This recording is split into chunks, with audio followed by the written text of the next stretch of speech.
बाकी सारी सीरीज़ के कुछ सीरीज़ के एपिसोड आज नहीं आ पाएंगे, बाकी मैं कल दूंगा। और बाकी कुछ सीरीज़ के मैं डाल दूंगा, बाकी के कल आएंगे। और डबिंग स्टार्ट कर दी आगे के एपिसोड्स की, जो कि डेली प्रोवाइड होने वाले हैं। उनका एडवांस डबिंग हो जाएगी ताकि रेगुलर एपिसोड उसको मिसिंग के बिना होते रहें। डेली एपिसोड अपलोडिंग उसकी होती रहेगी। ठीक है, फिर बाकी आज में जितने हो पाएगा एक दो एपिसोड आएंगे, बाकी कल चारों सीरीज़ के आएंगे। फेरी, इस मेल कॉन्क्यूबाइन को देखिए, इसके रेड लिप्स हैं, वाइट टीथ हैं और बॉडी भी बेहद मस्क्यूलर है, बिल्कुल टॉप क्वालिटी है। मेल कॉन्क्यूबाइंस बेचने वाली महिला लगातार उनकी तारीफ कर रही थी। चुप रहो, भीड़ में से एक महिला आगे बढ़ी, वह वही सेल्स फेरी थी जिसका नाम अभी लिया गया था।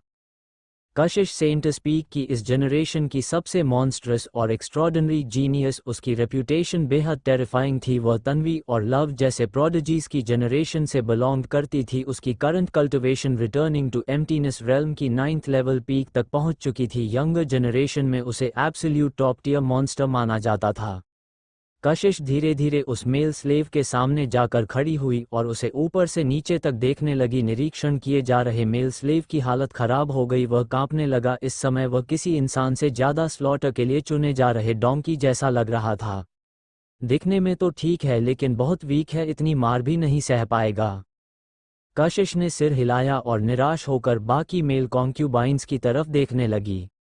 इन मेल कॉन्क्यूबाइंस की स्ट्रेंथ बहुत एवरेज थी। सबसे स्ट्रॉन्ग आदमी भी केवल लाइफ सेवरिंग रेल्म की फर्स्ट लेवल तक पहुंचा था। ऐसी स्ट्रेंथ को कशिश थ्रेट मानने लायक भी नहीं समझती थी।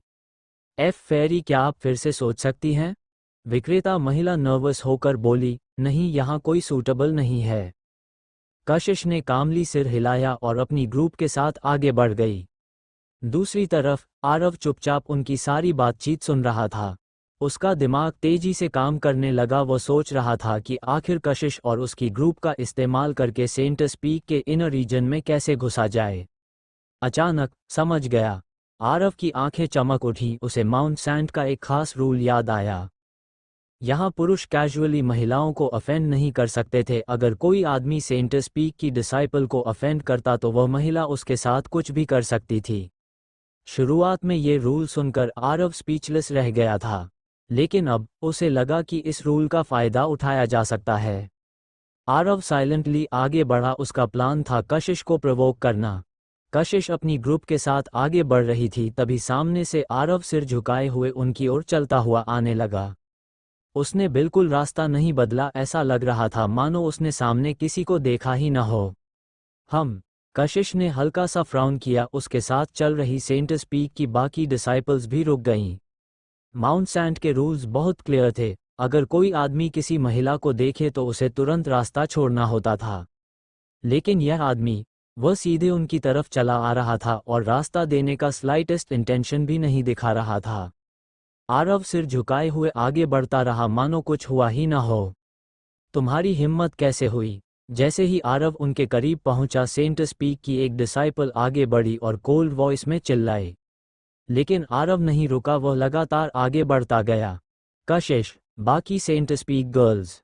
स्वाभाविक रूप से कशिश और उसकी ग्रुप भी रास्ता छोड़ने वाली नहीं थीं। यह माउंट सैंड का रूल था, महिलाएं पुरुषों को रास्ता नहीं देती। वे यहाँ क्वींस थी, किसी बदबूदार आदमी के लिए रास्ता क्यों छोड़ती? अगले ही पल, बैंग, आरव सीधे कशिश से टकरा गया। इतना करीब कि वह उसके शरीर की फ्रेग्रेंस तक महसूस कर सकता था। कशिश बेहद खूबसूरत थी, एब्सोल्यूट टॉप टियर ब्यूटी। लेकिन टकराने के बाद उसका चेहरा इंस्टेंटली बर्फ जैसा ठंडा हो गया। उसके शरीर से टेरिफाइंग किलिंग इंटेंट फैलने लगी। हम आरव ने शॉक्ड एक्सप्रेशन बनाया और घबराहट में सिर उठाया, मानो उसे कुछ पता ही न हो। तुमने मुझे हिट करने की हिम्मत की? कशिश की आवाज़ बेहद कोल्ड थी। मैंने जानबूझकर नहीं किया, मैं डीप मेडिटेशन स्टेट में था। आरव ने जल्दी जल्दी हाथ हिलाते हुए एक्सप्लेनेशन दिया। उसका करंट अपीयरेंस बेहद अगली था। सेंट स्पीक की महिलाओं के लिए उसमें स्लाइटेस्ट अट्रैक्शन भी महसूस करना इम्पॉसिबल था। सीनियर सिस्टर न्यू को अफेंड करने की हिम्मत? तुम मौत को दावत दे रहे हो? सेंट स्पीक की एक फीमेल डिसाइपल गुस्से से आगे बढ़ी और आरव पर पाम स्ट्राइक कर दिया। यह महिला रिटर्निंग टू एम्प्टीनेस रेल्म की 3rd लेवल कल्टिवेटर थी, रेल्म में आरव से एक लेवल ऊपर। उसकी नज़रों में एक ही पाम स्ट्राइक आरव को सप्रेस करने के लिए काफ़ी था। कशिश और बाकी डिसाइपल्स ने उसे नहीं रोका, सभी के चेहरों पर कोल्ड स्माइल थी। माउंट सैंड के इन्फ्लुएंस एरिया में कोई भी आदमी अगर महिला को अफेंड करे तो उसकी मौत तय मानी जाती थी। यह पाम स्ट्राइक बेहद टेरिफाइंग था, उसकी किलिंग इंटेंट साफ महसूस की जा सकती थी। उसने अपनी शक्ति पूरी तरह पाम में कॉन्सेंट्रेट की ताकि आसपास डैमेज न हो। लेकिन मैंने कहा ना, ये जानबूझकर नहीं था। आरव की आवाज़ कोल्ड हो गई। उसने कैजुअली एक पंच मारा। बैंग, फिस्ट और पाम आपस में टकराए। एक टेरिफाइंग शॉक वेव फैल गई। आरव केवल 2 कदम पीछे हटा, लेकिन सामने वाली सेंट स्पीक डिसाइपल 10 से ज़्यादा कदम पीछे लड़खड़ाती हुई गई, तब जाकर खुद को संभाल पाए। तुम वह फीमेल डिसाइपल पूरी तरह फ्यूरियस हो गई। माउंट सैंड के टेरिटरी में एक आदमी ने उस पर हाथ उठाने की हिम्मत की थी। ये प्रैक्टिकली सुसाइड था। कशिश और बाकी लोग भी स्टन्ड रह गए। इतना स्ट्रॉन्ग, यह आदमी केवल रिटर्निंग टू एम्प्टीनेस रेल्म की सेकंड लेवल पर था। फिर भी उसने थर्ड लेवल कल्टिवेटर को फोर्सफुली पीछे धकेल दिया। किल। अभी अभी पीछे धकेली गई महिला रेज से दहाड़ उठी। उसके हाथ में सिल्वर डार्क स्वॉर्ड प्रकट हुई जो एंडलेस कोल्ड लाइट छोड़ रही थी। उसकी ऑरा वायलेंटली एक्सप्लोड हो गई। अब उसे आसपास की चिंता नहीं थी। वह केवल आरव को मारना चाहती थी। अभी जो ह्यूमिलिएशन उसने सफ़र किया था, उसे वह आरव के खून से धोना चाहती थी। जिस महिला को अभी आरव ने हराया था वह इस समय क्रोध से भरी हुई थी। उसके भीतर बिल्कुल भी दया या संयम नहीं बचा था। सेंट स्पीक की डिसाइपल होने के बावजूद वह अपने ही टेरिटरी के भीतर एक ऐसे आदमी से हार गई थी जिसकी कल्टिवेशन उससे भी कम थी। यह उसके लिए सीधा अपमान था, बहुत बड़ा अपमान। अगर यह बात बाहर फैल गई तो उसकी प्रतिष्ठा पूरी तरह खत्म हो जाएगी। इस शर्म को धोने का केवल एक ही तरीका था, सामने वाले के खून से। लेकिन आरव पूरी तरह शांत था। अगर वह सच में पूरी ताकत से हमला करता तो सामने वाली महिला बहुत पहले मर चुकी होती। लेकिन अभी वह ऐसा नहीं कर सकता था। उसे फिलहाल अपनी असली शक्ति छिपानी थी। सबसे महत्वपूर्ण बात यह थी कि उसे पहले ये समझना था कि इन लोगों का उपयोग कैसे किया जाए। कशिश और बाकी लोग भी स्तब्ध थे। वे भी इस दूसरे स्तर के वॉइड रिटर्निंग रेल्म वाले युवा की ताकत देखकर चौंक गए थे। इतनी कम कल्टिवेशन होने के बावजूद वह इतना शक्तिशाली कैसे हो सकता था?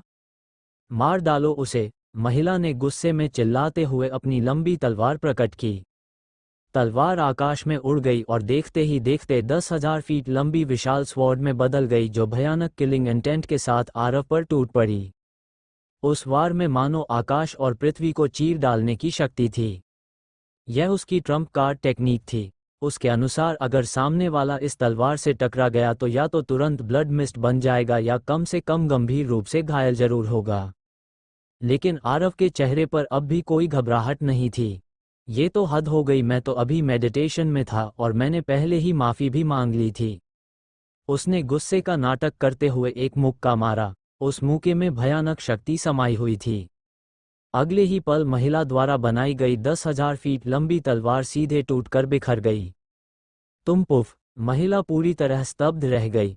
उसकी कंजर्ड स्वॉर्ड टूट चुकी थी और बैकलैश की वजह से उसने खून उगल दिया। उसका चेहरा तुरंत पीला पड़ गया। वो समझ गई थी, वो आरव की प्रतिद्वंदी नहीं थी।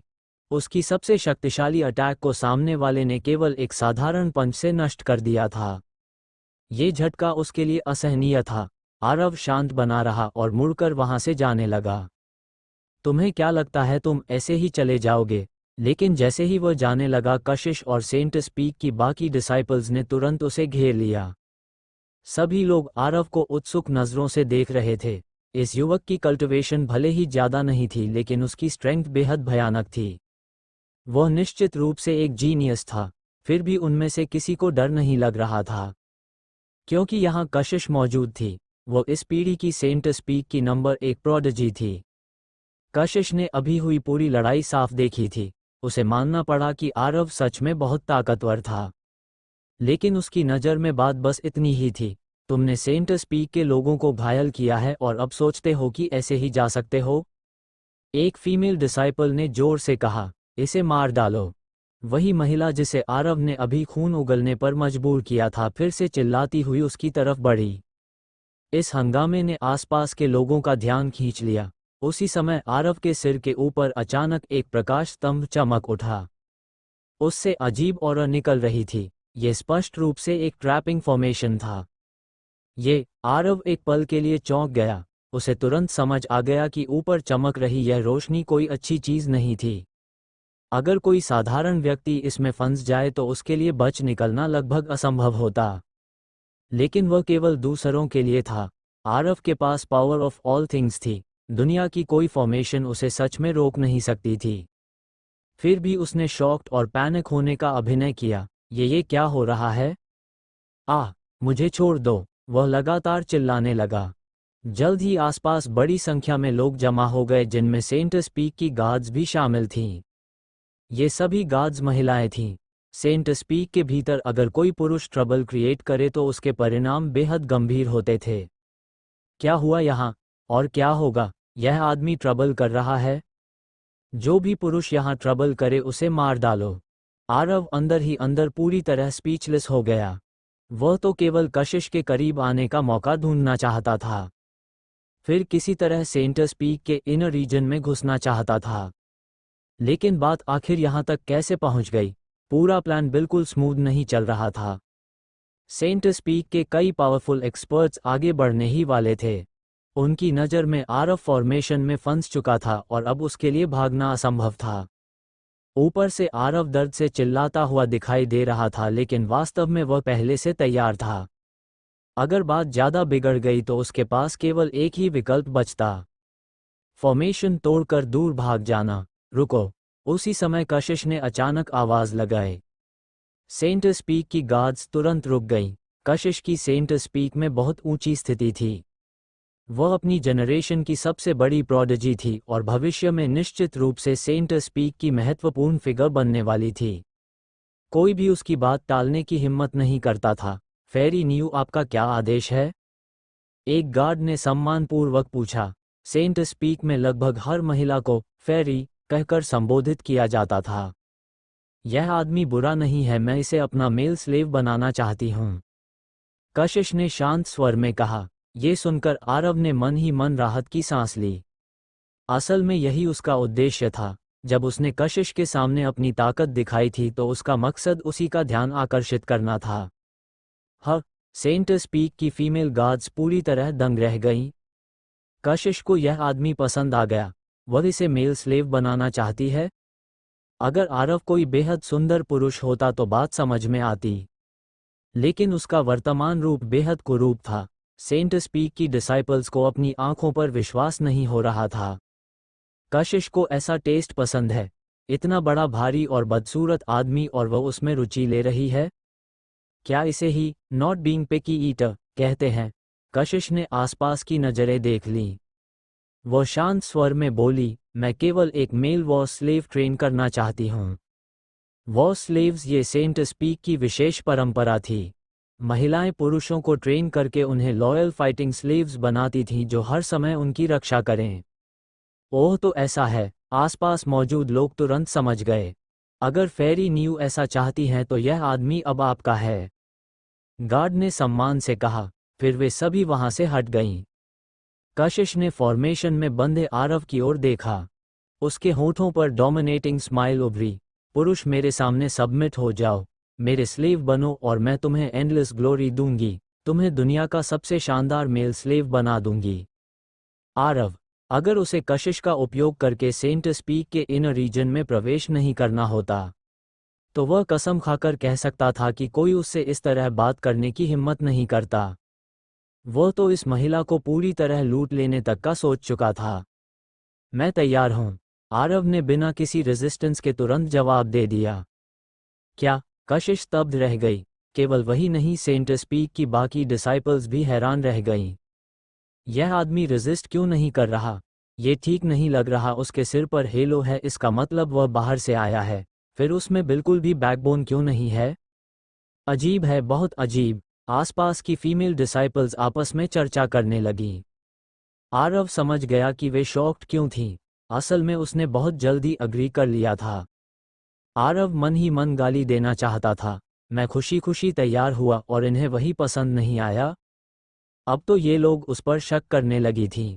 कुछ फीमेल डिसाइपल्स तो यहाँ तक बड़बड़ा रही थीं। क्या आरव जानबूझकर ऐसा कर रहा है? क्या वह किसी हिडन पर्पस से हमारे करीब आना चाहता है? आरव के पास सच में पर्पस था, लेकिन उसे इन महिलाओं में कोई रुचि नहीं थी। कुछ पल सोचने के बाद उसने दांत भींचे और जोर से चिल्लाया, मैं ऐसा कभी स्वीकार नहीं करूंगा। मैं एक बड़ा आदमी होकर तुम्हारी जैसी महिला के सामने कैसे झुक सकता हूं? उसने तुरंत अपना अभिनय सुधार लिया। ये सुनकर कशिश और बाकी लोग नाराज होने के बजाय खुश हो गईं। कशिश ने सिर हिलाया, पुरुष तुम्हारे पास टैलेंट है, मेरे सामने सबमिट होना ही तुम्हारी सबसे अच्छी डेस्टिनी है। आरव, अब उसे समझ आया, सेंट स्पीक की इन महिलाओं के दिमाग में सच में कुछ गड़बड़ है। अगर कोई आदमी आसानी से सबमिट कर दे तो उन्हें कॉन्क्वेस्ट का मजा नहीं आता। उन्हें रेजिस्टेंस चाहिए था, तभी उन्हें संतोष मिलता था।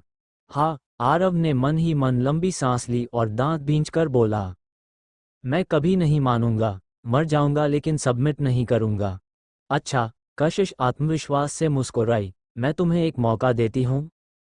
अगर तुम मुझे हरा दो तो मैं तुम्हें यहाँ से जाने दूंगी और आज की बात यहीं खत्म हो जाएगी।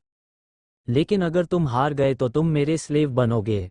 उसे स्ट्रॉन्ग मैन पसंद थे, लेकिन उससे भी ज्यादा उसे पावरफुल मैन को कॉन्कर करना पसंद था। आरव जैसे आदमी को अपने सामने झुकते देखना ही उसके लिए सबसे बड़ा आनंद था। क्या ये सच है? आरव ने गुस्से से पूछा। बिल्कुल, मैं कशिश कभी झूठ नहीं बोलती। उसने ऊंची आवाज में कहा। ठीक है। आरव तुरंत तैयार हो गया। उसके अग्री करते ही कशिश के हाथ में एक गोल्डन कंपास प्रकट हुआ। उसने इनकैंटेशन चांट किया और आरव को बांधने वाली फॉर्मेशन तुरंत निष्क्रिय हो गई। इस पूरे हंगामे की वजह से और भी ज्यादा लोग वहां इकट्ठा हो गए।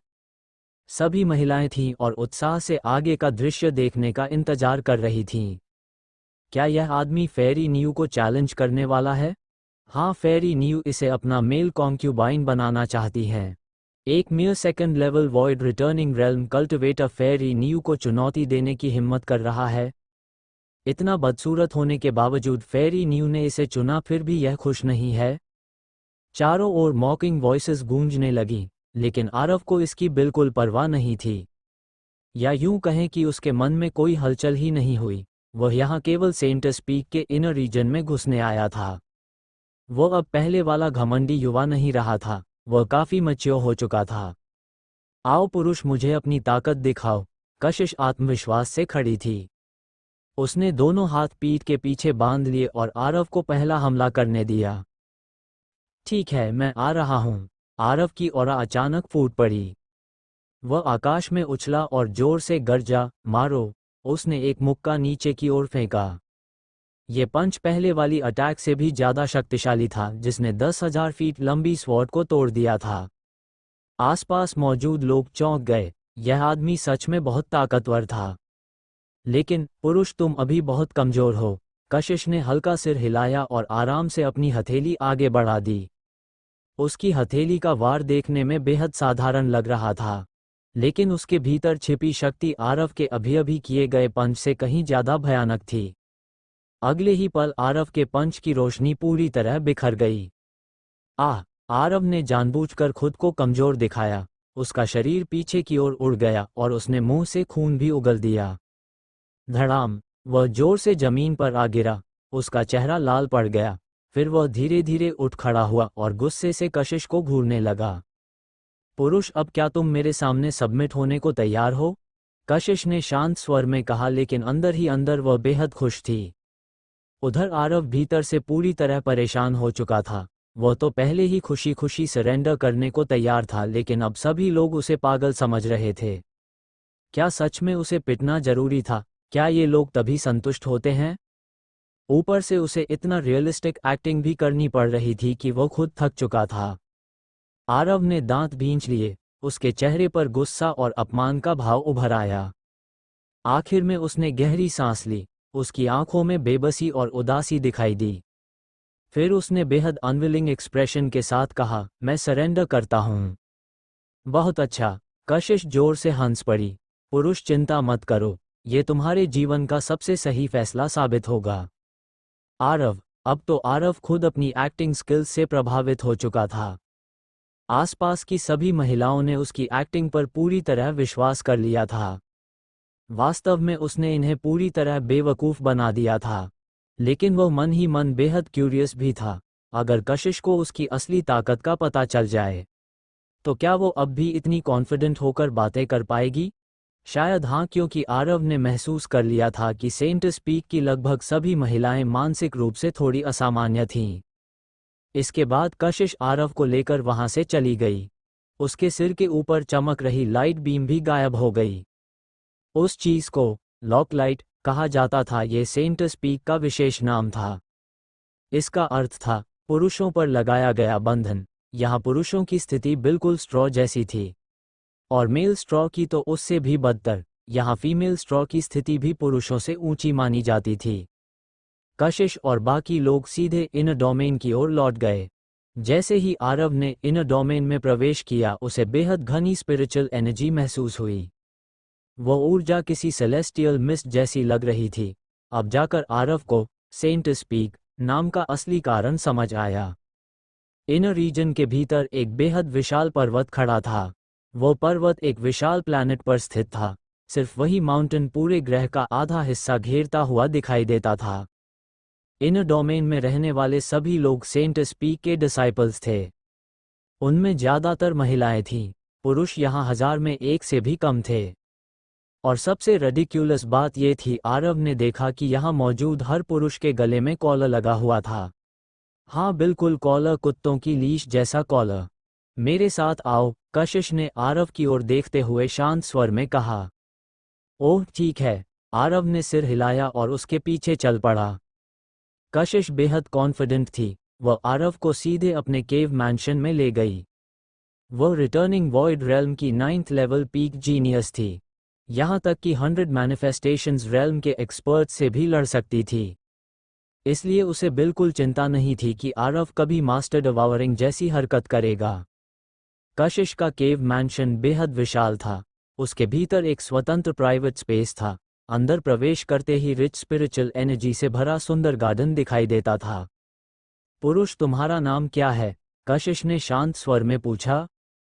मेरा नाम उमेश है, आरव ने मुस्कुराकर कहा। उमेश? कशिश ने हल्का सिर हिलाया। ये नाम बहुत खराब है। मैं तुम्हें नया नाम दूंगी। वह अपनी ठुड्डी सहलाते हुए कुछ देर सोचती रही, फिर अचानक उसकी आंखें चमक उठीं।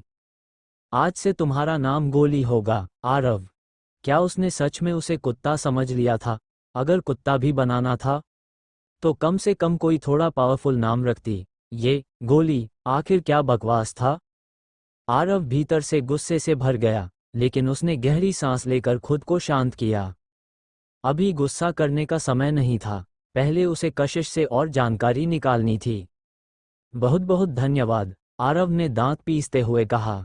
बहुत अच्छा गोली, कशिश संतुष्ट होकर सिर हिलाने लगी।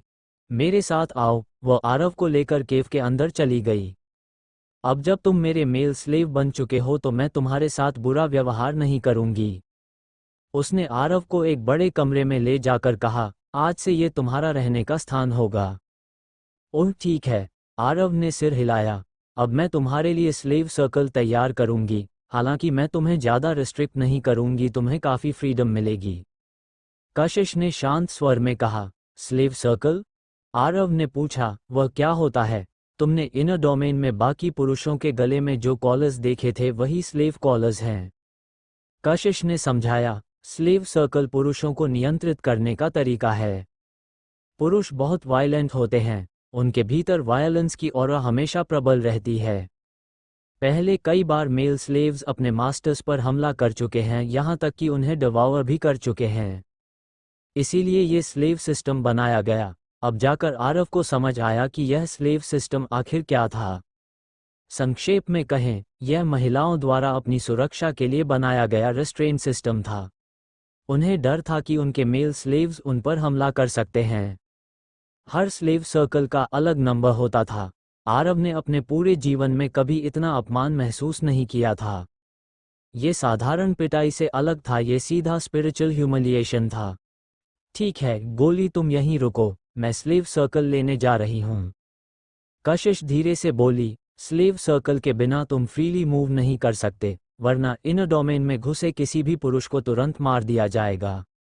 उसने आरव को चेतावनी दी कि उसके लौटने तक वह केव से बाहर न निकले। सेंटस पीक के इनर डोमेन के रूल्स आउटर डोमेन से कहीं ज्यादा स्ट्रिक्ट थे। ठीक है, आरव ने दांत भींचकर जवाब दिया, गोली मैं जा रही हूं। ठीक है, घर का ध्यान रखना गोली। आरव ने मन ही मन कसम खाई, अगर उसकी 4 पत्नियां यहां ना होतीं तो वह इसी समय कशिश को दबाकर उसे बता देता कि फूल लाल क्यों होते हैं। हर बार गोली शब्द सुनते ही उसके भीतर आग भड़क उठती थी। यह उसके लिए असहनीय ह्यूमिलिएशन था। कशिश वहां से चली गई। अब पूरे केव में आरव अकेला था। मैंने तुम लोगों के लिए बहुत बड़ा सैक्रिफाइस किया है। आरव बेहद मेलंकोली एक्सप्रेशन के साथ बड़बड़ाया। और वो सच कह रहा था, अगर उसकी वाइव्स यहाँ ना होती तो क्या वो कभी इतना हम्बल बनता। वह यहाँ आकर मेल स्लेव बना था और उसका नाम गोली रखा गया था। करीब 2 घंटे बाद कशिश वापस लौटी। लो गोली, इसे खुद पहन लो। उसने एक स्लेव रिंग आरव की ओर फेंका। आरव ने उसे पकड़ लिया। वह एक्स्ट्रॉर्डिनरी मटेरियल से बना हुआ था और उस पर गोली शब्द खुदा हुआ था। क्या यही उसका नंबर था? इसके अलावा उस पर कशिश का नाम भी लिखा था। इस चीज की खासियत क्या है? आरव ने पूछा। इसे पहनने के बाद तुम्हारी ऑरा लॉक हो जाएगी। सेंट स्पीक के भीतर तुम कहीं भी रहो, मैं तुम्हें महसूस कर सकूंगी। इसके अलावा स्लेव सर्कल में फॉर्मेशन भी है। अगर तुम सेंट स्पीक के भीतर किसी महिला को नुकसान पहुंचाने की कोशिश करोगे तो ये फॉर्मेशन एक्टिवेट होकर तुम्हें सप्रेस कर देगा। कशिश ने धीरे धीरे समझाया। आरव, तो यह चीज खास तौर पर पुरुषों को महिलाओं पर हाथ उठाने से रोकने के लिए बनाई गई थी। ये सेंट स्पीक सच में बेहद ईवल जगह थी, पुरुषों के लिए नरक। आरव के भीतर अचानक गुस्सा उभर आया। उसने मन ही मन कसम खाई कि एक दिन वह काउंटलेस मैन की ओर से सेंट स्पीक को नष्ट करेगा। ऐसी शक्ति जो पुरुषों को दबाए, उसे अस्तित्व में रहने का अधिकार नहीं है। गोली जल्दी पहन लो, बहुत ज्यादा सवाल कर रहे हो। कशिश की आवाज में अब गुस्सा झलक रहा था। आरव, वह इसे पहनने के बाद एक्टिवेट भी करना पड़ेगा? उसने पूछा। बिल्कुल, मैं पहले ही इस मैजिकल आर्टिफैक्ट को रिफाइन कर चुकी हूँ। जैसे ही तुम इसे पहनोगे मैं इसे एक्टिवेट कर दूंगी। कशिश समझाने लगी। असल में ये slave circle master servant mark जैसा ही था। अगर आरव इसे पहन लेता तो उसका मतलब होता कि वह सच में कशिश का व्यक्ति बन चुका है। समझ गया। आरव ने सिर हिलाया। अब बहस बंद करो और जल्दी पहन लो। कशिश चिल्लाई। गोली, तुम बात नहीं मान रहे हो। तुम्हारी दादी की टांग मानूं मैं? आरव अचानक फट पड़ा। अब उसने तय कर लिया था कि पहले कशिश को सप्रेस करेगा। अभी कुछ देर पहले जब कशिश बाहर गई थी तब आरव ने लोली का उपयोग करके पूरे केव का निरीक्षण कर लिया था। यहाँ बैरियर एक्टिवेट होने के बाद बाहर वालों को कुछ महसूस नहीं होगा जब तक बहुत बड़ा डिस्टर्बेंस न हो। गोली, तुम रेबल करना चाहते हो? कशिश तुरंत फ्यूरियस हो गई। उसकी आंखों में किलिंग इंटेंट चमक उठा। अभी पकड़ा गया मेल स्लेव उसके खिलाफ विद्रोह करना चाहता था। यह उसके लिए असहनीय था। रेबल? आरव ठंडे स्वर में हंसा। मैं सिर्फ रेबल नहीं करूंगा, मैं तुम्हें सप्रेस करूंगा। तुम्हारी हिम्मत कैसे हुई? कशिश गुस्से से दहाड़ उठी। उसने आरव को सबक सिखाने का फैसला कर लिया। उसे बताना जरूरी था कि मास्टर डिवावरिंग के परिणाम कितने भयानक होते हैं। कशिश की ऑरा पूरी तरह फूट पड़ी। रिटर्निंग वॉइड रेल्म की 9th लेवल पीक शक्ति बाहर निकल आए। उसकी ऑरा शुरुआती 100 मैनिफेस्टेशंस रेल्म एक्सपर्ट से भी ज्यादा टेरिफाइंग थी। गोली, अभी भी समय है, अपनी गलती मान लो, कशिश ने जोर से कहा। मैं तुम्हारी दादी की टांग मानूं? आरव भी गुस्से से दहाड़ उठा। मौत मांग रहे हो? कशिश ने आकाश से पाम प्रिंट उतार दिया। उसका केव मैंशन इतना विशाल था कि उसकी अटैक आसानी से सह सकता था। ये पाम प्रिंट आरव की पहले वाली फिस्ट लाइट को तोड़ने वाले अटैक से भी ज्यादा टेरिफाइंग था। लेकिन कशिश ने अपनी शक्ति को बेहद नियंत्रित रखा, वरना उसे डर था कि पूरा केव नष्ट हो जाएगा। ओह! आरव ठंडे स्वर में हंसा। अगले ही पल उसने अपनी असली शक्ति रिलीज कर दी। क्षण भर में उसकी ऑरा कशिश से भी ज्यादा शक्तिशाली हो गई। क्या? कशिश पूरी तरह स्तब्ध रह गई। उसका चेहरा अचानक बदल गया। उसे विश्वास ही नहीं हुआ कि वो जो देख रही है वो सच है। यह आदमी क्या अब तक केवल अभिनय कर रहा था? यही गोली तुम्हारी दादी की टांग? आरव ने एक पंच मारा। आकाश से उतरता हुआ पाम प्रिंट तुरंत चकनाचूर हो गया। इससे पहले कि कशिश कुछ समझ पाती, आरव सीधे उसके सामने पहुंच चुका था। तुम! धड़ाम धड़ाम! आह! अगले ही पल आरव ने बिल्कुल भी दया नहीं दिखाई। उसने कशिश की जोरदार पिटाई शुरू कर दी। हर पंच और हर किक पूरी ताकत से भरा हुआ था। आह! तुम आखिर हो कौन? रुको, मत मारो मुझे। ये सेंट स्पीक है। अगर तुमने मुझ पर हाथ उठाया तो तुम मर जाओगे। कशिश लगातार चीख रही थी। आरव ने उसे इतनी बेरहमी से पीटा कि उसका पूरा शरीर खून से लथपथ हो गया। हर तरफ खून बिखर गया था। अपने पूरे जीवन में आरव ने किसी महिला के साथ इतनी निर्दयता कभी नहीं दिखाई थी। कशिश पहली थी, और शायद वही महिला थी जिसे आरव सबसे ज्यादा पीटना चाहता था। लेकिन आरव ने उसकी बातों पर बिल्कुल ध्यान नहीं दिया, बल्कि जितना ज्यादा कशिश बोलती उतनी ही ज्यादा बेरहमी से वह उसे मारता जाता। धड़ाम धड़ाम धड़ाम! आह नहीं, मत मारो! कशिश लगभग बेहोश होने की कगार पर पहुंच चुकी थी। वह पूरी तरह उलझन में थी। आखिर यह हो क्या रहा था? वह तो केवल अपने लिए एक मेल स्लेव चुनना चाहती थी। फिर यह आदमी इतना भयानक कैसे निकला? क्या उसकी असली ताकत सच में इतनी टेरिफाइंग थी? वह तो उसके सामने बिल्कुल पावरलेस हो गई थी। और सामने वाले की रेल्म क्या थी?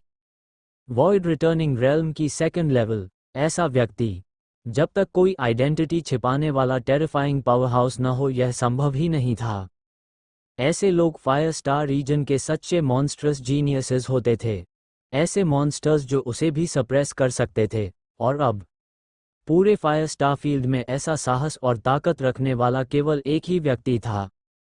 वो सफ़ेद रोब और मास्क पहनने वाला आदमी जो हर जगह प्लैनेट्स लूटता फिर रहा था। तुम वही हो? खून से लथपथ कशिश ने शॉक्ड एक्सप्रेशन के साथ आरव की ओर देखा। अगर उसका अंदाजा सही था तो सेंट स्पीक बहुत बड़े खतरे में थी। उसे शक होने लगा कि आरव यहाँ केवल रिकॉनेसेंस के लिए आया है। आखिर यह वही व्यक्ति था जिसने एक ही दिन में दर्जनों प्लैनेट्स लूट लिए थे। ही तो तुमने पहचान लिया? आरव ठंडे स्वर में हंसा। तुम आखिर हो कौन? धड़ाम! जैसे ही कशिश ने तुम कहा, आरव समझ गया कि अगला शब्द क्या होने वाला है। गोली गोली! क्या ये औरत सच में गोली बोलने की आदी हो चुकी थी? मैं कौन हूँ? मैं तुम्हारा बाप हूँ। आरव और ज्यादा गुस्से में आ गया और उसने फिर से कशिश की पिटाई शुरू कर दी। अब तो कशिश पूरी तरह स्पीचलेस हो चुकी थी। वह कौन थी? सेंट स्पीक की इस जनरेशन की सबसे बड़ी जीनियस, फायर स्टार रीजन की प्रसिद्ध प्रोडिजी। बाहर काउंटलेस मैन उसे देखते ही कांपने लगते थे। लेकिन अब वो खुद सेंट स्पीक के भीतर एक आदमी द्वारा सप्रेस की जा रही थी। ऊपर से वह आदमी उसे बेरहमी से पीट भी रहा था। आह! नहीं, मत मारो! क्या तुम आदमी हो भी? तुम्हें महिलाओं के प्रति टेंडरनेस और पिटी नहीं आती? ये सुनकर आरव हंस पड़ा। तुम लोग टेंडरनेस और पिटी के लायक नहीं हो।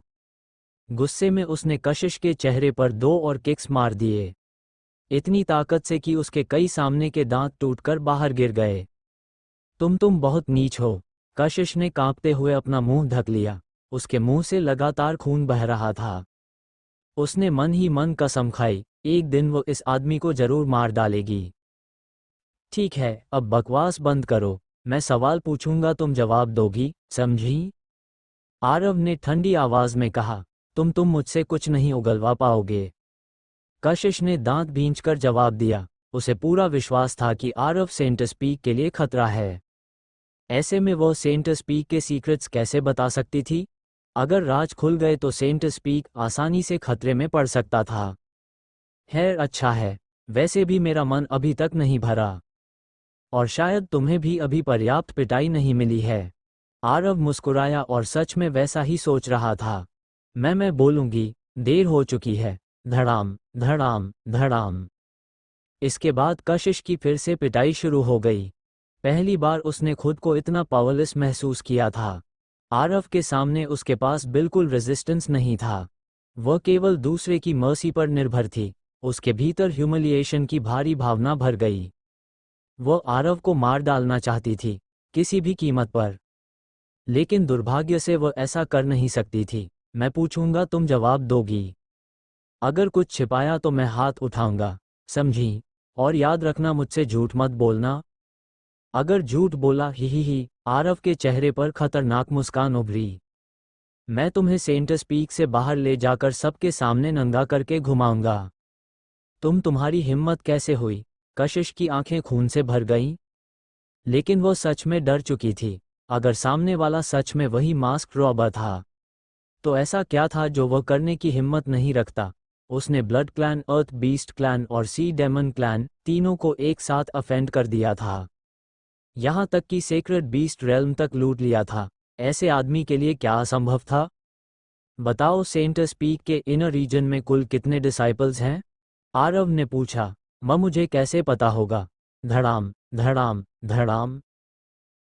आरव ने बिना एक शब्द कहे फिर से उसकी पिटाई शुरू कर दी। मुझे सच में नहीं पता। धड़ाम धड़ाम, मैं बोलूंगी। कुल मिलाकर 14 मिलियन से ज्यादा लोग हैं। पुरुष कितने, महिलाएं कितनी? लगभग सभी महिलाएं हैं। वे सब कहाँ रहती हैं? क्या कोई ऐसा समय होता है जब सभी एक साथ इकट्ठा होती हैं? नहीं। अब कशिश पूरी तरह ओबीडिएंट हो चुकी थी। वह आरव के हर सवाल का ईमानदारी से जवाब दे रही थी।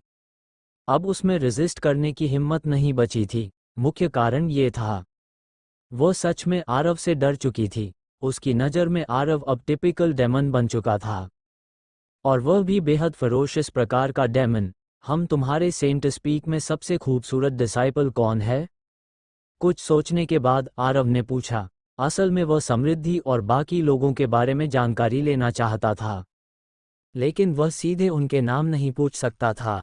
अगर उसने ऐसा किया तो उसे कशिश को साइलेंस करने के लिए मारना पड़ता, जबकि दोनों पक्षों के बीच इतनी बड़ी दुश्मनी नहीं थी। आखिर आरव ही खुद कशिश के पास आया था ताकि उसका उपयोग करके सेंटस पीक के इनर रीजन में घुस सके। बिल्कुल मैं हूं, कशिश ने बिना सोचे जवाब दे दिया। हालांकि उसकी हालत बेहद खराब थी, लेकिन अपने लुक्स को लेकर उसका कॉन्फिडेंस अब भी कायम था। आरव। धड़ाम धड़ाम धड़ाम। आरव ने फिर से हाथ चला दिया। मारते हुए वो चिल्लाया, मुझे सबसे ज्यादा नफरत झूठ बोलने वालों से है। मैंने झूठ नहीं बोला। कशिश चीख रही थी, लेकिन फिर भी आयु करना नहीं छोड़ा। शायद महिलाएं ऐसी ही होती हैं, चाहे कितनी भी पिटाई हो जाए, लेकिन ब्यूटी डिग्निटी नहीं छोड़ती। आरव आखिर रुक गया। उसे एहसास हुआ कि उसका सवाल ही बेवकूफ़ी भरा था। महिलाओं के समूह में जाकर पूछना कि सबसे खूबसूरत कौन है? अगर नॉर्मल जवाब मिल जाए तो ही अजीब बात होगी। शायद जो ज़्यादा खूबसूरत हो वही सबसे ज़्यादा अनलकी होती होगी। हम तो यहाँ सबसे बदसूरत कौन है? आरव ने सवाल बदल दिया। इस बार उसका सवाल काफ़ी क्लेवर था। सुंदरता मत पूछो, सीधे बदसूरत पूछो। अब शायद कशिश सच बोलेगी। बदसूरत? कशिश थोड़ा चौंकी। कुछ सोचने के बाद उसने कई नाम गिनाने शुरू कर दिए। आरव पूरी तरह डम्फाउंडेड रह गया। यह आखिर हो क्या रहा था? बस चुप हो जाओ, वह तुरंत चिल्लाया। अब उससे और सुनना संभव नहीं था। उसे अपने किसी भी आंसर की जानकारी नहीं मिल रही थी। कशिश ने होंठ फुला लिए। उसका चेहरा खून से भरा हुआ था, लेकिन एटीट्यूड अब भी एरोगेंट था। यही थी सेंट स्पीक की महिलाएं। लेकिन आरव अब सच में थोड़ा अनईजी हो गया था। उसे डर नहीं था कि समृद्धि और बाकी लोग वहां अच्छी जिंदगी नहीं जी रही होंगी, बल्कि उसे डर था कि कहीं वे भी कशिश जैसी न बन गई हों। अगर ऐसा हुआ तो आरव खुद को संभाल नहीं पाएगा। कल्पना करो, समृद्धि और रेड विच कई मेल स्लेव्स के साथ खड़ी हों। सिर्फ ये सोचकर ही आरव का सिर दर्द करने लगा। ये सोचते हुए उसने कशिश की ओर देखा। धड़ाम धड़ाम। उसने फिर उसे मार दिया। तुमने मुझे फिर क्यों मारा? कशिश गुस्से से पागल हो गई। उसे समझ ही नहीं आया कि उसने क्या गलती कर दी। कुछ नहीं, बस हाथ खुजला रहा था, आरव ने कैजुअली जवाब दिया। कशिश लगभग टूट चुकी थी, लेकिन उसके पास कोई उपाय नहीं था। वह आरव का मुकाबला नहीं कर सकती थी। यह आदमी बहुत ज्यादा शक्तिशाली था। उसे शक होने लगा था कि इस जनरेशन के कितने मॉन्स्ट्रस जीनियसेस मिलकर भी आरव को सप्रेस कर पाएंगे। छोड़ो, चलो बाहर घूमकर देखते हैं। कुछ सोचने के बाद आरव ने बाहर जाने का फैसला किया, लेकिन तुरंत उसे एक समस्या याद आई। अगर वह ऐसे ही बाहर गया तो क्या लोग ट्रबल क्रिएट नहीं करेंगे? सेंट स्पीक में पुरुषों की स्थिति देखकर आरव के मन में अच्छा इंप्रेशन नहीं बना था। ये जगह बेहद डेंजरस थी। उसे डर था कि बाहर निकलते ही कोई बिना वजह उसे डिस्क्रिमिनेट करना शुरू कर देगा, और अगर वह खुद को रोक न पाया और वहीं हाथ उठा दिया तो फिर मामला बिगड़ जाएगा। हाँ, मेरे स्लेव को छूने की हिम्मत कौन करेगा? कशिश ने एरोगेंट कॉन्फिडेंस के साथ कहा। आरव, अब उसका उससे बहस करने का मन भी नहीं था। उसने स्लेव सर्कल को ध्यान से देखा। हालांकि वह एक्टिवेट नहीं था, लेकिन उससे टेरिफाइंग फ्लक्चुएशंस निकल रही थीं। अगर आरव इसे पहन लेता तो निश्चित रूप से वही सप्रेशन एक्टिवेट हो जाता जिसकी बात कशिश कर रही थी। आरव को लगा कि यह चीज़ भविष्य में ट्रबल बन सकती है, इसलिए उसने मन ही मन लोली से संपर्क किया। वह जानना चाहता था कि क्या इस स्लेव सर्कल को सीक्रेटली डिसेबल करने का कोई तरीका है, यानी बाहर से वह सामान्य दिखाई दे लेकिन वास्तव में यूजलेस शेल बन जाए। हो सकता है। लोली की आवाज़ उसके दिमाग में गूंजी। पहले जैसी चाइल्डिश आवाज़ अब साफ और मेलोडियस लड़की की आवाज़ बन चुकी थी। बहुत अच्छा, आरव मुस्कुराया, फिर उसने कशिश की ओर देखा। धड़ाम धड़ाम, इस बार आरव ने और भी रूथलेस तरीके से हमला किया। उसने सीधे कशिश के फिजिकल बॉडी को क्रिपल कर दिया, फिर उसकी प्राइमोर्डियल स्पिरिट को सप्रेस किया और उस पर काउंटलेस रिस्ट्रिक्शंस लगा दिए। आखिर वह रिटर्निंग वॉइड रेल्म की 9th लेवल जीनियस थी। ऐसे हॉस्टेज को अपने पास रखना फ़ायदेमंद था। आरव का मानना था कि ज़्यादा ट्रम्प कार्ड्स हमेशा अच्छी होती हैं। ये सब करने के बाद उसने कशिश की स्टोरेज रिंग उतार ली। तुम बहुत नीच हो, कशिश गुस्से से कांप उठी। ही, आरव ठंडे स्वर में हंसा। उसने स्टोरेज रिंग के अंदर झांका, लेकिन अगले ही पल उसका चेहरा अजीब हो गया। वह अविश्वास से कशिश को देखने लगा। मैंने कभी नहीं सोचा था कि तुम ऐसी इंसान हो। ये सुनते ही कशिश शर्म से सिर झुका गई। उसका चेहरा लाल पड़ चुका था। इसके बाद आरव ने हाथ हिलाया और उसे सीधे स्पिरिट बीस्ट ब्रेसलेट के भीतर फेंक दिया। ये सब कशिश की स्टोरेज रिंग के अंदर मिला था।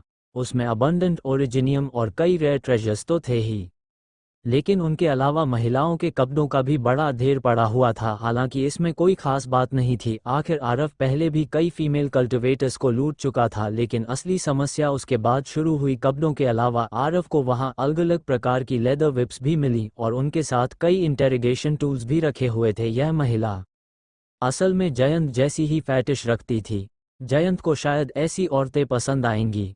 आरव खुद से बड़बड़ाया। जयंत मोर्टल सेक्ट में था। जब आरव इस बार वापस लौटा था तब उसकी मुलाकात जयंत से नहीं हुई, इसलिए जयंत को अब तक पता ही नहीं था कि आरव अभी भी जिंदा है, लेकिन आरव उसके स्वभाव को बहुत अच्छी तरह जानता था।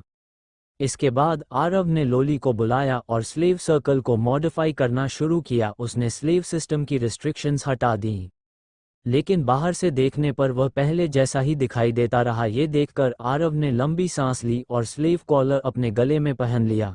मैंने सच में तुम लोगों के लिए अपनी जान लगा दी है, उसने डिप्रेस्ड एक्सप्रेशन के साथ बड़बड़ाया, लेकिन उसके पास और कोई विकल्प नहीं था। ये सब उसकी वाइफ्स के लिए था। इसके बाद आरव कशिश के केव मैंशन से बाहर निकल गया। उसने तय किया कि पहले वह अकेले सेंट स्पीक के इनर डोमेन का निरीक्षण करेगा। उम्मीद है कशिश ने जो कहा था वह सच होगा।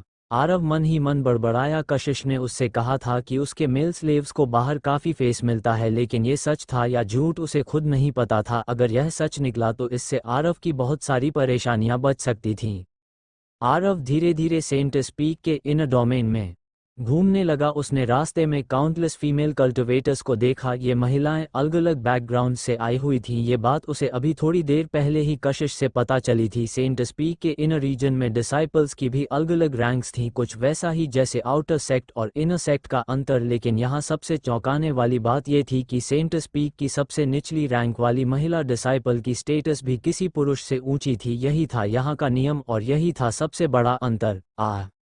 आरव ने गहरी सांस ली। यहाँ मौजूद महिलाओं की अपीयरेंस अलग अलग थी, लेकिन सबसे टेरिफाइंग बात यह थी कि चाहे कोई महिला कितनी भी अगली क्यों न हो, वो सिर ऊंचा करके चलती थी और उसके भीतर अजीब प्रकार का कॉन्फिडेंस भरा होता था। ये देखकर आरव बेहद अनकंफर्टेबल महसूस कर रहा था।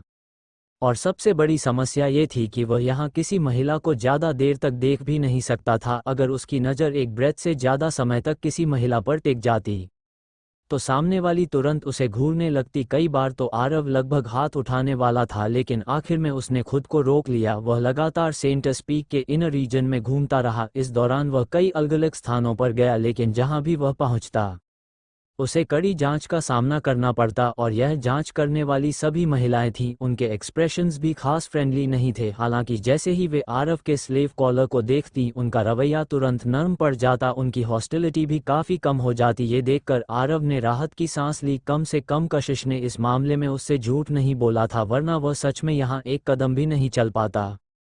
काफी देर तक घूमने के बाद आरव आखिर एक विशाल इनर प्लैनेट पर पहुंचा। ये सेंट पीक का ट्रेडिंग प्लैनेट था। यहीं सेंट पीक का एक्सचेंज हॉल मौजूद था। यहाँ कंट्रीब्यूशन पॉइंट्स के बदले विभिन्न वस्तुएं एक्सचेंज की जा सकती थीं। इसके अलावा कई महिलाएं अपनी स्टॉल्स लगाकर अलग अलग चीजें बेच रही थीं, लेकिन सबसे शॉकिंग बात यह थी कि इन स्टॉल्स पर ज्यादातर चीजें मैजिकल आर्टिफैक्ट्स, कल्टिवेशन टेक्निक्स या पिल्स नहीं थीं, बल्कि कॉस्मेटिक्स और अलग अलग प्रकार के कपड़े थे। आरव पूरी तरह डम्फाउंडेड रह गया। ये भी चलता है, अगर वे क्लोथ्स मैजिकल आर्टिफैक्ट्स होते और उनमें डिफेंसिव एबिलिटीज होती तो बात समझ आती, लेकिन वे तो पूरी तरह ऑर्डिनरी चीजें थीं। उनका एकमात्र काम था सुंदर दिखना। अब जाकर आरव को एक भयानक सच्चाई समझ आई। अगर दुनिया पूरी तरह महिलाओं से भर जाए तो वह कितनी टेरिफाइंग जगह बन सकती है। ये सच में बहुत क्रूल था। आरव चुपचाप वहां घूमता रहा, साथ ही वह सीक्रेटली डिवाइन सेंस फैलाकर समृद्धि, क्रिम्सन लेडी, आराध्य और नैना की और खोजने की कोशिश करता रहा। इस दौरान वह कई स्थानों पर गया, लेकिन दुर्भाग्य से उसे कोई क्लू नहीं मिला। उल्टा इस बीच कई महिलाओं ने उसकी स्पिरिचुअल सेंस को डिटेक्ट भी कर लिया। अगर कशिश का स्लेव कॉलर उसके पास न होता तो आरव को लगता था कि वह अब तक ट्रबल में फंस चुका होता। क्या बदकिस्मती है। चलो यहाँ से निकलते हैं। आरव ने दांत भींच लिए। ये जगह उसे लगातार इरिटेटेड कर रही थी। यह पुरुषों के रहने की जगह बिल्कुल नहीं थी। वो सेंट पीक छोड़ने ही वाला था कि अचानक आसपास बातचीत की आवाजें सुनाई दी। सुना तुमने? रोजी नैना को चैलेंज कर रही है। लड़ाई शुरू होने वाली है। सच में? बिल्कुल। सभी लोग अरेना की तरफ जा रहे हैं। चलो चलकर देखते हैं। जैसे ही आरव ने नैना नाम सुना, उसकी आंखें तुरंत चमक उठी। नैना! आखिर उसे एक क्लू मिल गया था, लेकिन अगले ही पल उसका चेहरा फिर से डार्क हो गया। रोजी नैना को चैलेंज कर रही है। आरव के भीतर तुरंत गुस्सा भड़क उठा। भले ही वह जानता था कि नैना से लड़ने वाली भी एक महिला ही है, फिर भी उसे गुस्सा आ गया। जल्द ही इस प्लैनेट पर मौजूद बड़ी संख्या में लोग अरेना की तरफ बढ़ने लगे। वे सभी रोजी और नैना की बैटल देखने जा रहे थे। आरव भी चुपचाप उनके पीछे चल पड़ा। इस दौरान उसने आसपास की काउंटलेस महिलाओं की बातचीत और सोल फ्लक्चुएशन सुनकर रोजी की आइडेंटिटी के बारे में काफ़ी जानकारी हासिल कर ली। सेंट पीक के इनर रीजन में एक विशेष प्लैनेट मौजूद था, जिसे खास तौर पर कम्पेटिटिव इवेंट्स और स्पारिंग बैटल्स के लिए बनाया गया था। केवल सेंट पीक ही नहीं, बल्कि अधिकांश बड़े फैक्शंस के पास ऐसे स्थान होते थे जहां डिसाइपल्स आपस में मुकाबले और प्रैक्टिस बैटल्स करते थे। जब भी टॉप जीनियसेस के बीच कंपटीशन होता, वहां स्पेक्टेटर्स की भारी भीड़ इकट्ठा हो जाती। हालांकि सेंट पीक में ज़्यादातर महिलाएं ही रहती थीं, फिर भी यहाँ स्पेक्टिकल देखने आने वालों की संख्या कम नहीं थी। आरव यहाँ पहुंचा और चारों ओर नज़र दौड़ाई। साथ ही उसने अपनी डिवाइन सेंस फैलाकर नैना की ऑरा को खोजने की कोशिश की, लेकिन दुर्भाग्य से उसे कुछ भी महसूस नहीं हुआ। तुम्हें क्या लगता है आज की लड़ाई कौन जीतेगा? पता नहीं। अब रोसी बहुत मजबूत हो चुकी है। देखना होगा नैना कितनी प्रगति कर चुकी है। नैना भी कमज़ोर नहीं है। आसपास अलग अलग तरह की चर्चाएं गूंज रही थीं। ये सुनकर आरव थोड़ा चौंक गया। उसकी समझ से बाहर था कि नैना का नाम यहाँ इतनी ताकत के साथ क्यों लिया जा रहा था। आरव अच्छी तरह जानता था कि नैना बेहद टैलेंटेड थी। उसकी कल्टिवेशन प्रोग्रेस पहले केवल इसलिए धीमी थी क्योंकि वह मूल रूप से जयपुर प्रीफेक्चर में पैदा हुई थी, लेकिन अब लगता था कि उसने सेंट पीक में अपनी एक अलग पहचान बना ली थी।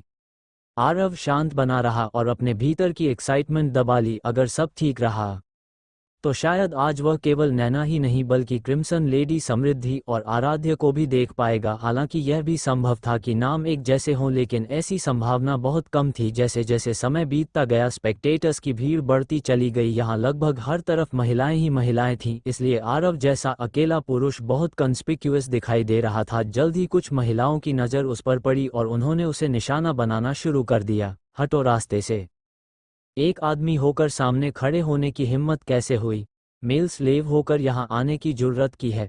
पीछे जाकर खड़े हो। महिलाओं का एक समूह लगातार आरव का अपमान कर रहा था। आरव के भीतर गुस्सा उबलने लगा। कई बार उसका मन हुआ कि वहीं सबको मार डाले, लेकिन आखिर में उसने खुद को रोक लिया। वह चुपचाप पीछे हट गया और सबसे पीछे जाकर खड़ा हो गया। हालांकि उसके गले का स्लेव कॉलर कशिश का था, फिर भी कुछ महिलाएं उसे बिल्कुल फेस नहीं दे रही थीं। कारण बेहद सरल था। सेंट स्पीक में पुरुषों की कोई इज्जत नहीं थी। यहाँ मेन मेल्स और मैस्कुलिनिटी को सम्मान के योग्य ही नहीं माना जाता था। आरव के मन में सेंट स्पीक के प्रति घृणा और गहरी हो गई। सामान्य परिस्थिति में उसे ग्रेटफुल होना चाहिए था कि इस जगह ने उसकी वाइफ्स को शेल्टर दिया, लेकिन अब उसके मन में केवल एक विचार था, इस सेंट स्पीक को खत्म कर देना चाहिए। वो इस जगह को पुरुषों के लिए नरक बने रहने नहीं देना चाहता था। तभी अचानक पास से किसी की आवाज आई, देखो, रोजी आ गई।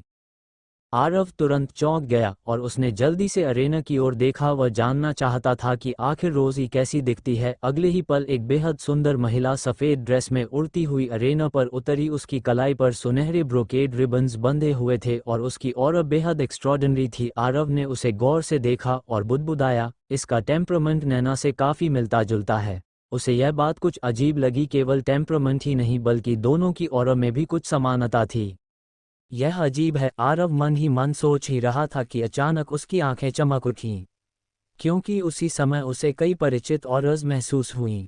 नैना, समृद्धि, क्रिम्सन लेडी और आराध्या, चारों की ऑरा एक साथ प्रकट हुई। आरव ने तुरंत सिर घुमाकर देखा। 200 वर्षों से अधिक समय बाद ये रियूनियन होने जा रहा था। वे परिचित चेहरे अब भी उतने ही सुंदर थे, लेकिन समय के साथ बहुत कुछ बदल चुका था। सबसे पहले आरव की नज़र नैना पर गई। उसकी कल्टिवेशन अब रिटर्निंग टू एम्प्टीनेस रेल्म की फर्स्ट लेवल तक पहुंच चुकी थी। इतनी जल्दी?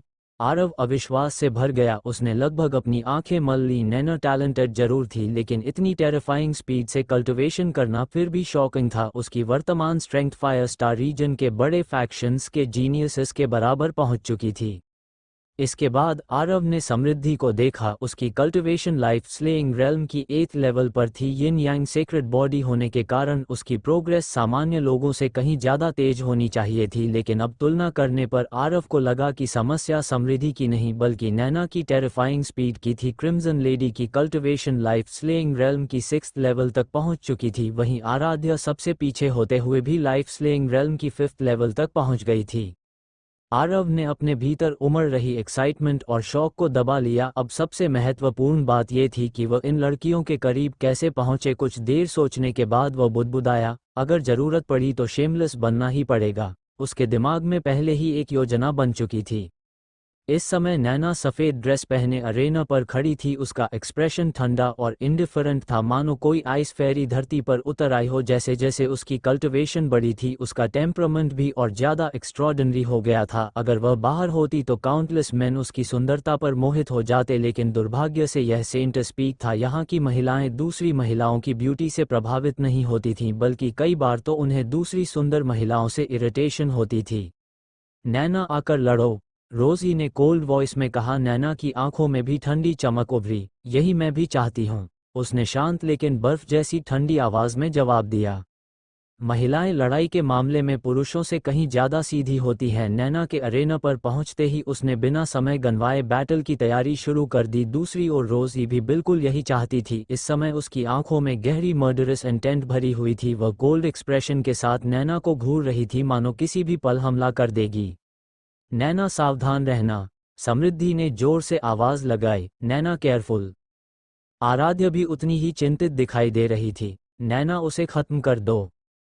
क्रिम्सन लेडी ने उत्साह से चिल्लाकर नैना को उकसाया। ये सब देखकर आरव पूरी तरह स्पीचलेस हो गया। वह अभी अभी सेंट स्पीक पहुंचा था और आते ही उसने अपनी वाइफ्स को किसी से लड़ते हुए देख लिया, लेकिन सबसे दुखद बात यह थी कि वह खुद जो उनका हस्बैंड था इस समय पूरी तरह यूजलेस बना खड़ा था। मदद करना तो दूर, यहाँ मौजूद लोग उसे घृणा की नज़र से देख रहे थे। आरव के भीतर बेहद डिप्रेसिंग फीलिंग उठी। वह अंदर से बहुत अनकंफर्टेबल महसूस कर रहा था। आरव ने गहरी सांस ली और रोजी की कल्टिवेशन को ध्यान से जांचा। उसकी स्ट्रेंथ कमजोर नहीं थी, उसकी फाउंडेशन बेहद सॉलिड थी, ब्लड ची विगरस थी और उसकी कल्टिवेशन भी रिटर्निंग टू एम्प्टीनेस रेल्म की फर्स्ट लेवल पर पहुंच चुकी थी। किल किल। अगले ही पल रोजी और नैना दोनों ने एक साथ चिल्लाकर अटैक शुरू कर दिया। दोनों ने अपनी अपनी डार्क स्वॉर्ड निकाली और तुरंत बैटल में कूद पड़ी। उनके नीचे मौजूद अरेना बेहद विशाल था। ये सेंट स्पीक का स्पेशल बैटल अरेना था जिसके चारों ओर काउंटलेस फॉर्मेशंस लगी हुई थीं। इन फॉर्मेशंस का उद्देश्य बैटल की आफ्टरशॉक्स को बाहर फैलने से रोकना था। अगले ही पल दोनों महिलाओं ने टेरिफाइंग अटैक्स की बारिश शुरू कर दी। उनकी स्वॉर्ड्स लगातार टकरा रही थीं और हर क्लैश के साथ वायलेंट शॉकवेव्स उठ रही थीं। दोनों की फिगर्स परफेक्ट थीं, मानो दो फेरीज बैटलफील्ड में डांस कर रही हों। बहुत स्ट्रॉन्ग, आरव ने नैना को देखते हुए मन ही मन कहा। उसकी वर्तमान कल्टिवेशन केवल सुपरफिशियल नहीं थी, वह वास्तव में रिटर्निंग टू एम्प्टीनेस रेल्म की जेन्युइन फर्स्ट लेवल एक्सपर्ट बन चुकी थी। उसकी फाउंडेशन बेहद गहरी थी। दोनों पक्ष फियर्सली लड़ रहे थे और कोई भी पीछे हटने को तैयार नहीं था। वाह, नैना का टैलेंट सच में टेरिफाइंग है। हाँ, अभी 200 साल भी पूरे नहीं हुए और वह इस लेवल तक पहुंच गई। लेकिन रोजी भी कमजोर नहीं है। आसपास मौजूद महिलाएं लगातार चर्चा कर रही थीं। आरव ने चारों ओर देखा और अचानक चौंक गया क्योंकि ये महिलाएं केवल बैटल नहीं देख रही थीं, उनमें से कई स्पिरिट फ्रूट्स और दूसरे स्नैक्स खाते हुए आराम से मुकाबला देख रही थीं। ये भी चलता है। आरव पूरी तरह डम्फाउंडेड रह गया। उसे समझ नहीं आ रहा था कि वह आखिर कैसी जगह पर आ गया है। एक ग्रुप ऑफ विमेन लड़ाई देख रहा है, ये बात ही काफ़ी स्ट्रेंज थी, लेकिन यहाँ तो वे आराम से खाते पीते हुए बैटल एंजॉय कर रही थीं। दूसरी ओर समृद्धि, क्रिम्सन लेडी और आराध्या बेहद नर्वस दिखाई दे रही थीं। उनकी नज़रें बैटलफील्ड पर टिकी हुई थीं। नैना और रोजी लगातार फियर्स बैटल कर रही थीं। 15 मिनट बीतने के बाद दोनों को हल्की इंजरीज भी लग चुकी थीं, लेकिन returning to emptiness realm experts के लिए ऐसी चोटें पलक झपकते ही रिकवर हो जाती थीं। ये बैटल पूरी तरह इवनली मैच्ड थी।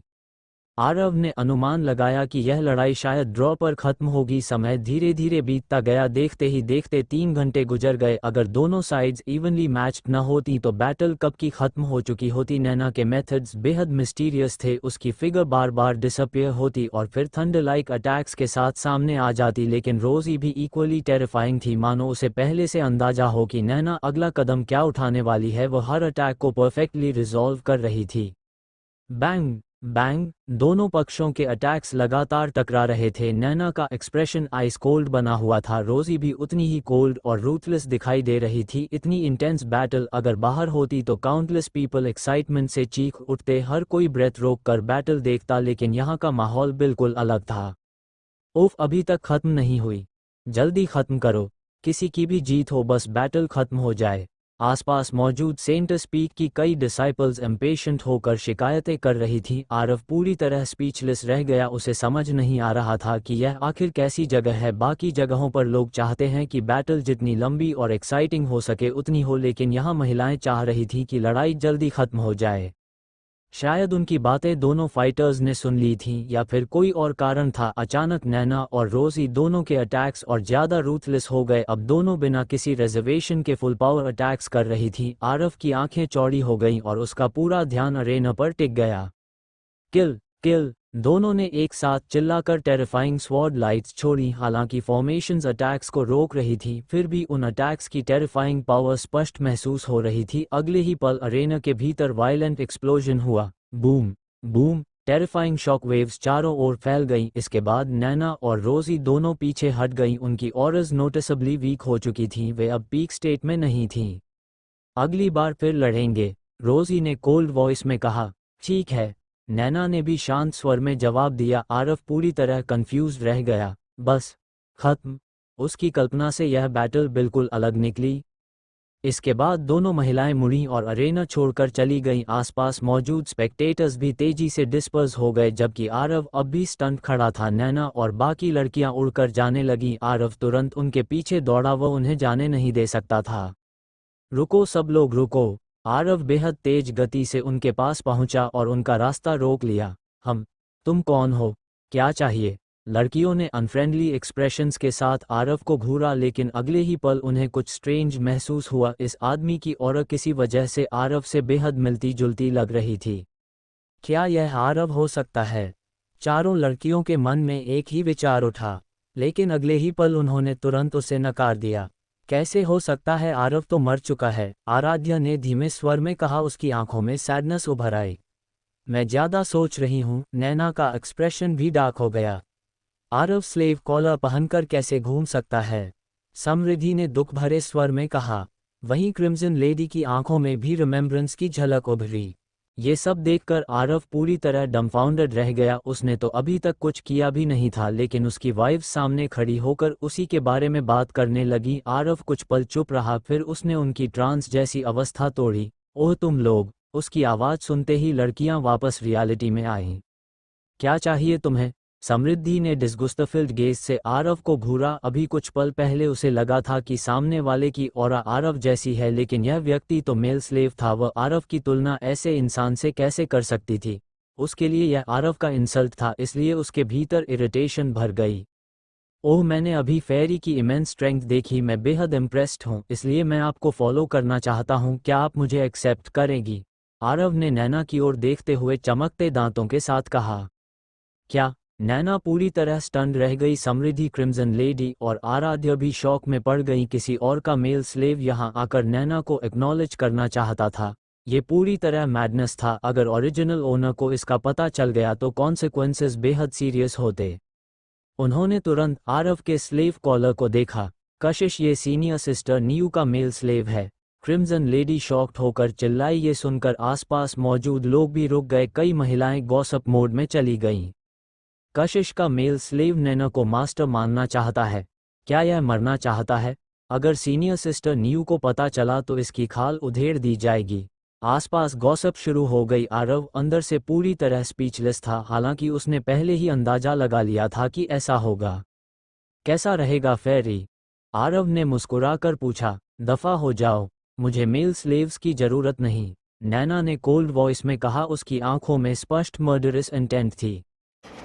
बाकी सारी सीरीज़ के कुछ सीरीज़ के एपिसोड आज नहीं आ पाएंगे, बाकी मैं कल दूंगा। और बाकी कुछ सीरीज़ के मैं डाल दूंगा, बाकी के कल आएंगे। और डबिंग स्टार्ट कर दी आगे के एपिसोड्स की, जो कि डेली प्रोवाइड होने वाले हैं। उनका एडवांस डबिंग हो जाएगी ताकि रेगुलर एपिसोड उसको मिसिंग के बिना होते रहें।